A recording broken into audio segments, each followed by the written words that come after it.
This is an analysis and review of the book, The 5 Dysfunctions of a Team, written by Patrick Lencioni and published in 2002 by Jose Bass. Lencioni is the founder of the Table Group and has authored 11 books that have sold over 5 million copies worldwide, a total which includes this book that covers the problems associated with team performance and growth. Lencioni highlights 5 hindrances to team success using a story about a technical advancement company and their introduction of a new chief executive officer. The purpose of this book is to provide insight on how organization leaders, team leads, and team members can address the dysfunction that occur during company or project team actions in a professional setting. We found it to be an easy-to-read fable that uses a real-world approach to promoting team thinking. The story-like format not only allows the reader to grasp the 5 dysfunctions, but was presented effectively, promoting easy recollection and comprehension. The 5 dysfunctions that Lencioni describes were woven into the story with examples of how to address each one effectively. The dysfunctions occur in a hierarchy of reliance. This means curing each dysfunction is important in order to have a high-performing team. The weight of importance is in sequence in our review, though each dysfunction was not identified in sequence through the book. We didn't mind that the dysfunctions weren't identified in sequence, as it actually helped to spice up the story. In our review, it's important to realize that if one behavior is not corrected, the levels higher in the hierarchy may suffer as well. In our story, Jeff Shanley, the original CEO and founder, had stepped aside, denoting himself to VP of Business Development, allowing for newly appointed CEO Catherine Peterson to take command. We did find it admirable but surprising that Jeff, the previous CEO, would willingly step down and promote another, especially someone who had no prior technology experience. But it's a story about doing what's right for the team, right? We would find that Catherine's years of leadership would be tested by a considerably talented, experienced, but poorly performing executive team.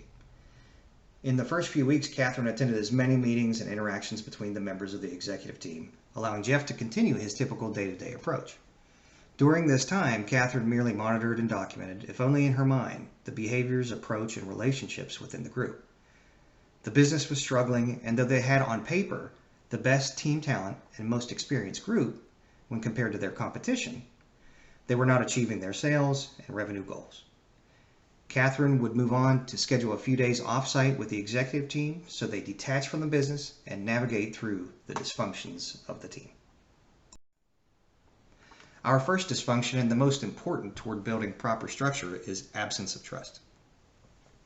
The author introduces absence of trust by first stating that trust is the foundation of real teamwork.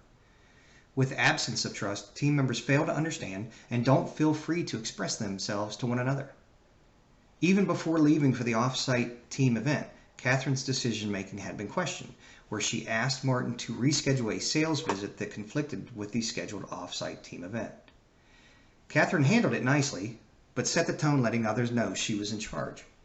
Martin wasn't happy and went to Jeff, who approached Catherine. Catherine asked Jeff and the chairman for trust and understanding, stating that she knew what she was doing, and if this group stayed the way they were, then soon we're not going to be selling anything. We as the reader got the feeling that Catherine had a plan, was confident, and Jeff obviously had no answers. Catherine knew this offsite event required full participation of the team to enact changes that benefit the business. Catherine required full participation from everyone. This means that their chief technologist, Martin, needed to close that laptop lid and participate. In weeks prior, Catherine had quickly identified that Martin was a great resource, but only participated in the team's discussion when factually incorrect statements were made. Otherwise, it didn't feel like he was even in the room. She also found their director of marketing, Mikey, to be quite verbal in meetings, which is good, but often she expressed sarcasm and poor body language toward her peers. For trust to take place in teams, team members must become vulnerable to one another. It was obvious to Catherine that much of the team suffered from invulnerability. So she first exposes the absence of trust, then goes around the room asking for each member to, quote-unquote, get naked, sharing something personal about themselves with the group that others may not already know. See, Catherine recognized that some of these people have worked together for years but have no emotional bond.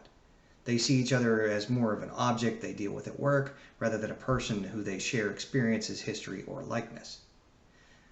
We all agree that when you know more about the person you are dealing with, you tend to be more understanding, more patient, less critical, and bad experiences don't linger. Instead, you've been able to establish an understanding of the person that helps detract from poor perception. Now, Mikey resisted sharing, pulled away during the Get Naked session, and sat alone during breaks. Even when Catherine talked to Mikey on the side, encouraging her to share, Mikey responded sharply, "They aren't going to hear from me, and I don't let people at work make fun of me." So the group moved on without her, hoping she would come around. But Catherine too recognized during the offsite that she needed to share more of herself. She did a great job of being patient and allowing the group to interact and not rush to fill the room with words. Too often do we only share personal information about ourselves with team members closest to our job function. If you actually make it a habit to share more about yourself with others, you'll do more, influence more collectively. Having a healthy trust and understanding of each other promotes a tolerant, genuine environment, lacking of malintent. It enables positive behaviors like challenging one another, vulnerability drive, further sharing, disagreements on ideas, and even conflict. Fear of conflict is our second dysfunction in the hierarchy. Catherine noted early on that team interaction lacked indifference or disagreement, and that she also detected some underlying tension. Though we did have Mikey rolling her eyes and throwing shade at others throughout, it's evident that the team had gotten used to it and didn't really understand that behavior. Catherine admitted that without trust, we are not going to engage in open and constructive conflict. This results in artificial harmony where a team member dissents from the group decisions silently, like Mikey. Or they are untrue to themselves, or to the opposite extreme, they agree on everything, becoming a yes man. Catherine discusses how boring those meetings she attended were and why. Because they like drama, saying every great movie has conflict. Without it, we just don't care what happens. Catherine explained the team had been playing politics, which is where people choose their words and actions based on how the recipient would react, not based on how they actually think or feel. It equates to team members feeling like we're all in agreement, while others just chose to avoid upsetting someone they see every day. The use of artificial harmony really tears at the opportunity of this group. These are all smart, well-experienced professionals who have more to offer than excellence in their departmental silos. Now, not all conflict is healthy. We must distinguish between healthy and unhealthy conflict. Catherine focused on sharing, listening, and discussion. As the criticizer, keep those comments constructive. Don't attack. As the criticized, take an open stance towards listening intently and search for the opportunity to learn or try something new if the feedback fits. One thing about Catherine, she was very consistent in her behavior to listen to others, hear them out, and openly agree or disagree with them. She never deviated from a calm demeanor, always recognizing her role as both a leader and teammate. She didn't always feel the need to render feedback on the spot, especially if it would make the room uncomfortable for no reason, and only if it was required to avoid resetting or delaying decision-making. Now that the team recognized and began participating in genuine discussions, Catherine sat back and allowed those discussions to carry on toward business. Catherine even allotted extra time when the team came back from midday break to allow those discussions to again return to things more workplace-oriented, since that's where conflict resides. When disagreements do exist, Catherine encourages the team to speak up, own your thoughts, and understand that if you are on this executive team, we value your experience, your knowledge, and yourself. Dysfunction 3 is about people refusing to unload their opinions or doing so and feeling disconnected since their ideas weren't the golden goose. Dysfunction 3 is lack of commitment, which results in ambiguity. Most people don't have to get their way in discussions. Don't attempt to control. Just attempt to inform or just be objective. But when the team decides to go against your recommendations, recognize you are still very much a valued part of this team. We still need you to support it. No bailing on team decisions. Jeff Rollins, aka JR in the story, the boss over sales, probably said it best. Disagree and commit. We need your buy-in. You've got to be willing to compromise and then get behind something that doesn't exactly match your specifications. No one member of this team can do this alone. Don't silently ridicule a decision or make it feel personally motivated. If you recuse yourself from supporting the decision, it undermines your peers, their effort, and makes the goals that much harder to achieve. Be ready to recognize your own insecurities and manage them. If needed, consult with others from the decision-making team or your leader. And as a decision maker or influencer, you also must prepare yourself to be okay when the wrong decision is made. Though JR declared the disagree and commit, he still openly disagreed with future offsite events to promote team health, and abruptly resigns later on in the book. But you've got to wonder if it wasn't the offsite events, but rather the slump in sales and his accountability of that staged his departure. Our next dysfunction was avoidance of accountability. In the book, Catherine explained that once they achieve buy-in, then the team members have to hold each other accountable for what they signed up to do. Establish high standards of performance and behavior, then people will hold each other accountable when they detect others haven't bought into the plan. If we don't push each other, we are left with low standards as a result. Team members need to become comfortable with interpersonal conflict. You can't just avoid addressing an issue or peer just because you are afraid of that discomfort that comes along in an awkward conversation.